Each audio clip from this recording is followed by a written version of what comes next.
Bom dia, pessoal. É com muito prazer que nós iniciamos mais um encontro da nossa capelania cristã.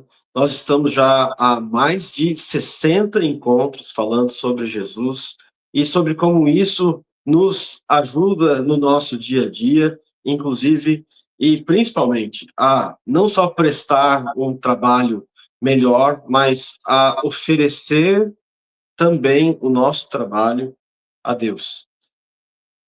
Nós falávamos na semana passada sobre uma pergunta dos saduceus. Aquele grupo que não acreditava em ressurreição vem até Jesus e o questiona de modo semelhante ao que os fariseus já haviam feito. Bom, os fariseus, eles e os saduceus estavam nesse jogo, né? Lembram? Eu falei para vocês, abriram um inquérito a respeito de Jesus e eles precisavam produzir provas para preencher esse inquérito, porque Jesus ia ser condenado no final desse processo, tá? Então, se os fariseus atacavam pela direita, os saduceus iam atacar pela esquerda, e vice-versa. O importante era chegar na condenação de Jesus. Então, vocês se lembram de como os saduceus chegaram perguntando a Jesus, eles não acreditavam em ressurreição, mas eles fazem uma pergunta para Jesus, né, querendo saber, olha, Jesus, nós não acreditamos em ressurreição, tá, mas tem essa questão aqui na lei que a gente não sabe muito bem como resolver diante dessa ideia de ressurreição. De quem vai ser essa mulher se ela teve vários maridos durante a sua vida? Enfim, eles não estavam interessados nessa resolução. Isso daí era simplesmente aquele tipo de pergunta que, olha, eu acho que esse texto aqui prova a minha posição, né? Mas tanto os saduceus quanto os fariseus usaram perguntas relacionadas ao casamento. Os fariseus, por sua vez, chegaram a Jesus e perguntaram para ele a respeito do divórcio, presumindo que o casamento era uma aliança que poderia ser facilmente desfeita. É uma pena que hoje a gente tenha alianças tão enfraquecidas e um valor dado a alianças como a aliança do casamento tão pequeno. Eu espero muito que nós possamos repensar isso, né, e que esse nosso trabalho possa contribuir para que o casamento ele ganhe mais valor, o valor que é devido, como uma aliança realmente que deveria ser considerada como inquebrável. Mas vamos pensar aqui sobre o nosso texto. Quando os fariseus eles se apresentaram a Jesus com essa questão do divórcio, aquele texto foi seguido por Jesus falando sobre os pequeninos, e logo na seguida nós temos um jovem rico questionando Jesus sobre a vida eterna. Ele vem até Jesus e fala: Bom mestre, o que eu poderei fazer para herdar a vida eterna? E aí eles entram em questões da lei, dos mandamentos, tá? E aqui, nesse texto dos saduceus, nós também temos uma sequência que está relacionada a mandamentos. E vai ser interessante nós vermos como essas duas sequências se relacionam, porque agora não é um jovem rico, mas é uma pessoa também, um escriba, que vem até Jesus com questões de lei. O nosso primeiro slide diz assim: chegando um dos escribas, tendo ouvido a discussão entre eles, vendo como Jesus lhes houvera respondido bem, perguntou-lhe: qual é o principal de todos os mandamentos? Respondeu Jesus: o principal é: ouve, ó Israel, o Senhor nosso Deus é o único Senhor. Amarás, pois, o Senhor teu Deus de todo o teu coração, de toda a tua alma, de todo o teu entendimento e de toda a tua força. O segundo é: amarás o teu próximo como a ti mesmo. Não há outro mandamento maior do que estes. Então, vamos tentar nos lembrar daquilo que aquele jovem rico chegou até Jesus, né? E como foi a conversa que ele teve. Ele falou, bom mestre. Então, não parece aqui para vocês que aquela animosidade que nós víamos e que nós vimos quando os herodianos e os fariseus chegaram até Jesus, né, para falar sobre tributo, e quando os saduceus chegam até Jesus com essa pergunta que pouco importava a resposta, e Jesus fala: olha, vocês erram porque não conhecem as Escrituras e nem o poder de Deus. É, aquela animosidade não está, aparentemente, ela não está presente aqui nessa pergunta que um escriba, uma pessoa, não é mais um grupo, mas é só uma pessoa, muito embora ele representasse alguns daqueles que também eram componentes do Sinédrio, mas é uma pessoa chegando até Jesus e é quase como se ele dissesse assim: bom mestre, porque ele percebe tudo aquilo que está acontecendo, ele ouve a discussão de Jesus com aquelas outras pessoas, né? E aqui a gente não tem nenhum motivo para não presumir que ele viu as perguntas dos fariseus e dos herodianos e que ele também viu as perguntas dos saduceus. E agora ele chega até Jesus admirado com as respostas que ele havia dado, que Jesus havia dado. É quase como se esse escriba se chegasse até Jesus e dissesse assim: bom mestre, porque ele viu que Jesus respondia bem. E ele chega até Jesus com uma pergunta que faz muito sentido para nós que lidamos com direito todos os dias, né? Ele chega até Jesus e pergunta: qual é o principal de todos os mandamentos? Olha, vocês não se questionam, dia sim, dia também, né? Se é mais importante a Constituição Federal ou uma lei ordinária? A Constituição Federal ou a decisão monocrática de um juiz da Suprema Corte? A Constituição ou o Código de Normas? E aí a gente faz aquela brincadeirinha, né? Não, mas a pirâmide de Kelsen está invertida aqui no Paraná. Bom, a gente não precisa explicar mais para que vocês entendam o que exatamente está acontecendo aqui. Essa era uma pergunta feita por alguém que entendia a respeito da lei. E ele pergunta a Jesus qual é o principal de todos os mandamentos. É quase como se ele estivesse perguntando, como se ele estivesse perguntando qual é a norma fundamental. E Jesus vai respondê-lo e respondeu da forma como nós vimos aqui. Só que Jesus, quando ele dá a resposta, ele fala sobre o principal, e o principal aqui é protos. Nós entendemos bem sobre isso também, né? Protos é protocolo. Não é o primeiro livro que a gente tem no cartório, livro de número 1, protocolo. Tudo que acontece no cartório depende do livro de protocolo. Nada é lançado no livro 2 ou no livro 3 sem antes ter passado pelo livro de protocolo, que é a entrada. Então, ele é uma base para tudo aquilo que acontece. Mas Jesus também dá uma resposta incluindo um deuteros. Deuteros no grego é o segundo. Tá? Só que como Jesus coloca essa composição de primeiro e segundo, ele fala que, olha, esses dois são dois, mas eles compõem uma unidade. E o escriba vai concordar com isso. Esse é um raciocínio jurídico que envolve uma escala de valores. Sabe, existe essa ideia de constitucionalidade, tá? De cláusulas pétreas, né? Você primeiro tem a Constituição, que é a lei que fundamenta todas as outras, mas mesmo dentro da Constituição você tem aquelas chamadas cláusulas pétreas, que são as mais importantes, né? E muito embora você não encontre lá naqueles 10 mandamentos, amarás ao Senhor teu Deus, né? E amarás ao teu próximo como a ti mesmo. Quando você vai examinar esses 10 mandamentos, é inevitável chegar a amarás ao Senhor teu Deus e amarás ao teu próximo. A gente vai ver isso com um pouquinho mais de detalhes na sequência.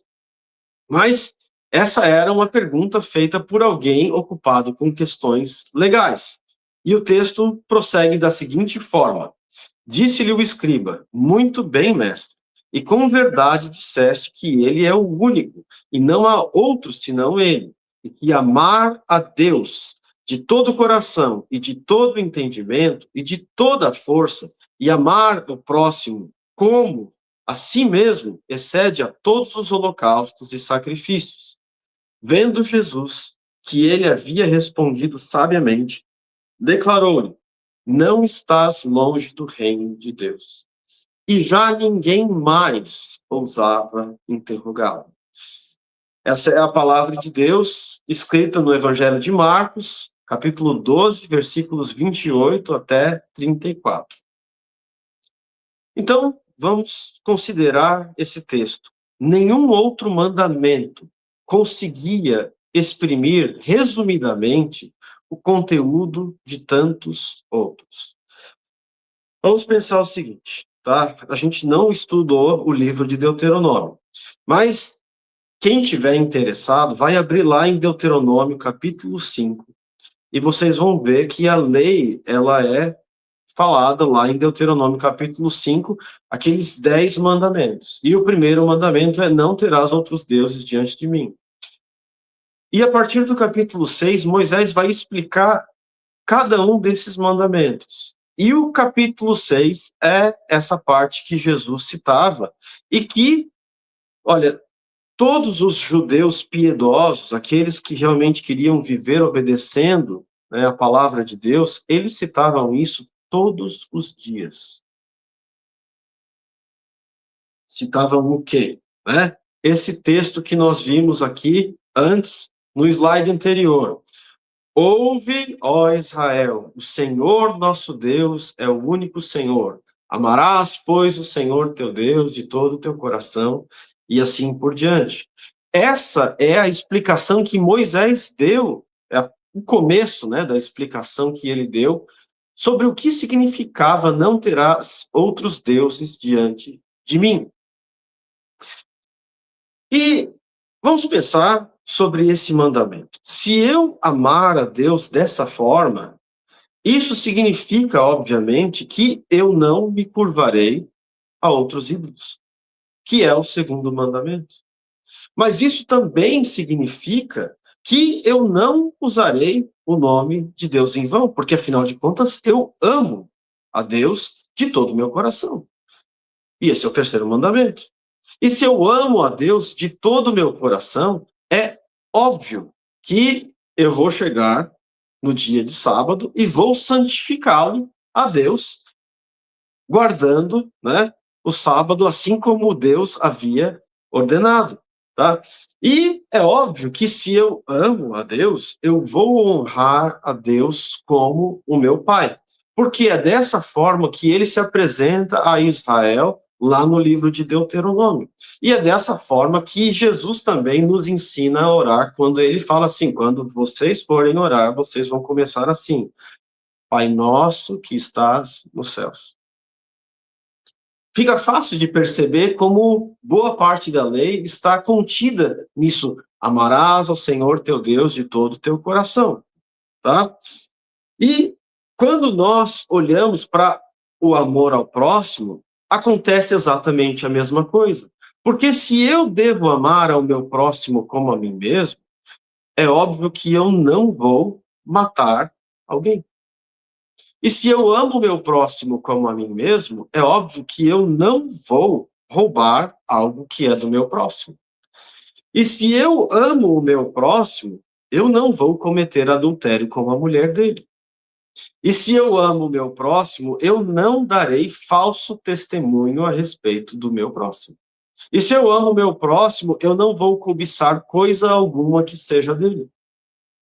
Fica muito fácil entender que quando nós estamos diante dos 10 mandamentos, nós estamos diante de uma lei perfeita de liberdade. Porque essa é uma lei do amor. Amar a Deus de todo o meu coração e amar ao próximo como a mim mesmo.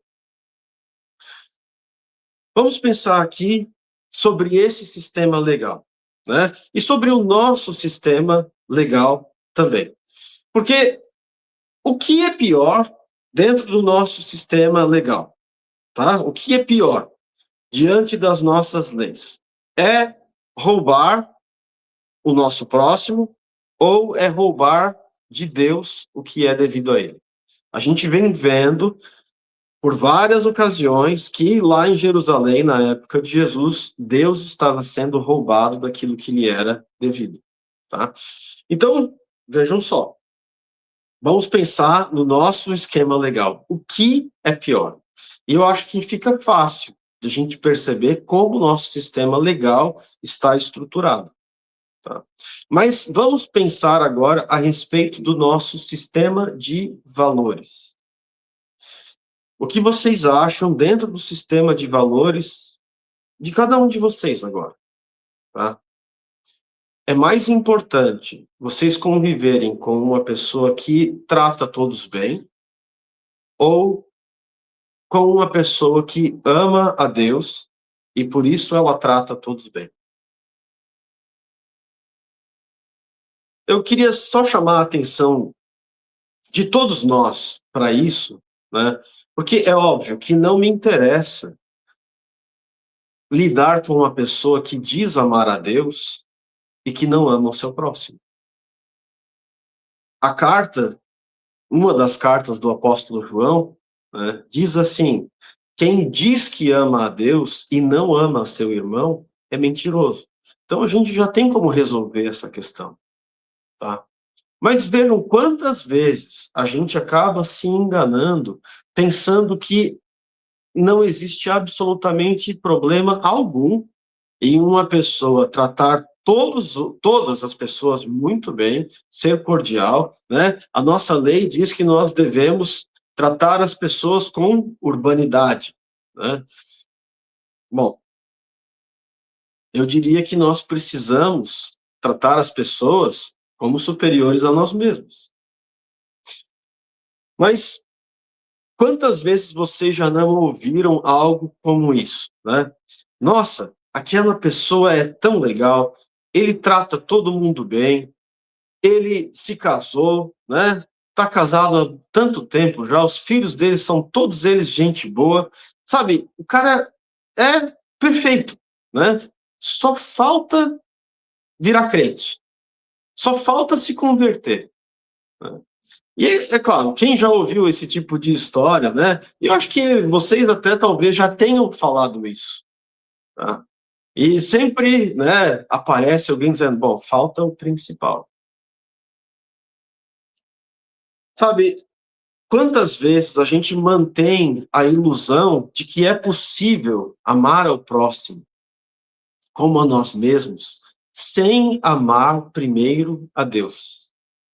E sem amar primeiro a Deus de todo o coração, de todo o entendimento, de todas as forças. Sem esse primeiro mandamento, o segundo também é mera ilusão. Porque se eu amo a Deus de todo o meu coração, é certo que eu vou amar o meu próximo. E eu não vou cobiçar as coisas do meu próximo. Agora, se Deus não está sobre mim, por que é que eu vou deixar de cobiçar as coisas do meu próximo? Qual é a razão? Não existe razão. Então, vejam que sem o primeiro mandamento, sem eu amar a Deus de todo o meu coração, de todo o meu entendimento, de todas as minhas forças, o amor ao próximo, ele é inconsistente, ele não tem fundamentos. E, como Jesus mesmo falou, esses dois mandamentos, eles compõem uma unidade. Não dá para eu ter um sem ter o outro. Tudo que eu vou conseguir fazer, né, é uma boa propaganda se eu não amo a Deus, mas eu quero procurar aparecer diante dos outros dizendo, não, eu amo o meu próximo, não, eu faço o bem. Bom, o fato é que se a gente ama a Deus, a gente não vai ficar fazendo propaganda do bem que nós fazemos para o nosso próximo. Por que Jesus disse que aquele escriba estava apenas próximo do reino dos céus. Olhem só, né? O escriba, ele fala, olha, Jesus respondeu bem, né? E ele ainda, ele fala, olha, é verdade, isso daí é mais importante do que todos os holocaustos e todos os sacrifícios. É algo difícil de ouvir isso de algum judeu, tá? Porque todo o sistema religioso deles estava baseado nisso daí. Agora, Jesus chega para ele e fala, olha, você não está longe do reino de Deus. Jesus não disse que ele estava no reino de Deus por ter respondido bem e por ter concordado com Jesus. Ele só disse que aquele escriba não estava longe. Vocês não ficam pensando sobre isso? Né? E eu acho que isso nos faz lembrar também da história do jovem rico. Porque Jesus chega no final e fala, Jesus, em alguns evangelhos, né, diz assim, e Jesus o amou. E ele diz, vai, vende tudo o que tens, dá aos pobres e me segue. E às vezes tem gente ainda que se perde nessa questão de dar tudo aos pobres, né? Mas a parte principal é me seguir. Qual era a questão principal com o jovem rico? É que nós já vimos, né? Aquelas riquezas eram um obstáculo para que ele pudesse seguir a Jesus. Óbvio que ele não estava praticando todos os mandamentos da forma como ele disse que estava praticando, porque, afinal de contas, a cadeia de valores que ele tinha colocava as coisas que ele tinha como mais importantes do que a vida eterna. E aqui a gente está falando sobre Jesus. E Jesus é, de fato, Jesus Cristo é aquele em que a lei é cumprida de maneira perfeita. Se existe alguém que amou a Deus, deixa eu reformular isso. Existiu uma pessoa existiu e existe e está viva até hoje, assentada à destra de Deus nas alturas. Essa pessoa amou a Deus de todo o coração, de todo o entendimento, de todas as forças. E essa pessoa amou ao próximo como a si mesma. E o nome dessa pessoa é Jesus Cristo. Essa pessoa, Jesus Cristo, é o cumprimento perfeito da lei do amor. Não existe cumprimento da lei sem Cristo. E a lei, por mais que existam pessoas assim dizendo, olha, não importa mais a gente saber esse negócio de 10 mandamentos, isso daí ficou para trás, né? O apóstolo Paulo, lá em Romanos, fala que a lei, essa lei que a gente está falando, e que pode ser resumida em amar a Deus e amar ao próximo, essa lei é santa, justa e boa. Ela tem sido esquecida, sim. Mas talvez esse seja o motivo pelo qual Cristo também é esquecido em tantos lugares. E talvez seja esse o motivo pelo qual essa aliança chamada casamento é uma aliança tão enfraquecida nos nossos dias. Vejam que o propósito da lei é nos conduzir a Cristo, que ele é o caminho, a verdade e a vida. E sem Cristo, o máximo que alguém pode chegar é isso. Não estás longe do reino de Deus. Mas nós não somos daquele que queremos simplesmente não estar longe. Nós abraçamos Cristo. Esse que é o cumprimento da lei na história. Não foi só, né, uma historinha que alguém contou. Jesus pisou sobre essa terra. Ele morreu em meu e no seu lugar. Ele não tinha pecado. Ele cumpriu absolutamente todos os preceitos da lei. E ele amou a Deus de todo o seu coração. Dessa forma como nós vimos aqui. E ele amou ao próximo como a si mesmo. que nós sigamos o exemplo do nosso Senhor, porque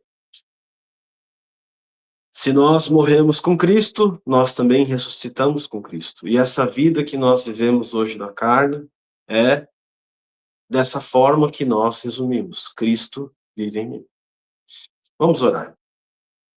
Pai bendito, nós te agradecemos por mais esse dia e te agradecemos porque o Senhor nos conduziu até aqui. Que o Senhor nos ajude a observar a tua lei com alegria. Quão mais importante ela é do que a Constituição, do que o Código de Normas e do que tudo isso que nós vemos no nosso dia a dia.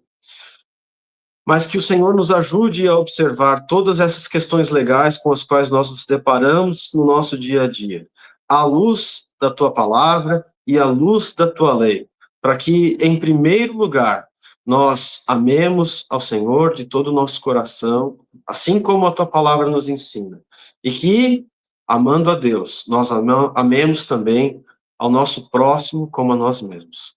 Nós oramos em nome de Jesus. Amém. Até semana que vem, pessoal.